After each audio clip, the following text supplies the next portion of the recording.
Turpināsim mūsu stāstu, paiesim cauri nogabaliem.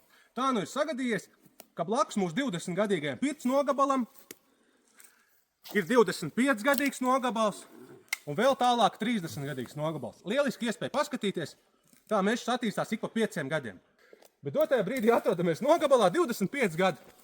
O, eglis auga! 24 centimetri. Protams, ko es gribētu uzreiz teikt, šis pavisam noteikti nav bijis stāsts par to, kad atnākama krūmu zāģi pirms hārvesta nozāģējam visu pamežu. Šis ir stāsts par atbildīgu mežizstrādi, šis ir stāsts par atstāto paaugu. Jo es gribētu teikt, ka šī grupiņa šādi izveidojusies. Noteikti ir tāpēc, ka šeit ir bijuši atstāts mazāks eglītes, kuras laika gaitā attīstījušās. Un skatāmies, 25 gadi, 23 centimetri, ja? Rekurs. 31 centimetrs. Paiesim vēl cauri. Skatāmies, ka pa starpu ir, protams, arī pirmrindnieki. Bērnam 25 gadi. 28 centimetri. Reāli jau finieros sāk zāģēt.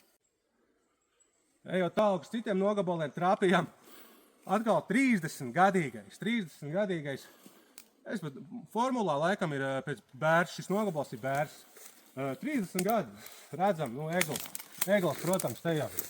21 centimetri tiem tālāk. Arī neviens koks šeit nav stādīts. Visi dabīgi atjaunojies. Bet, kā es teicu, 30 gadi.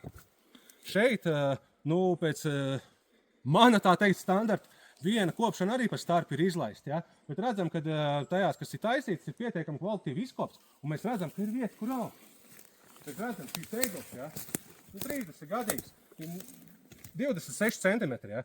Kāda 80 gadi te jāgaida? Te nebūs nekāda 80 gadi.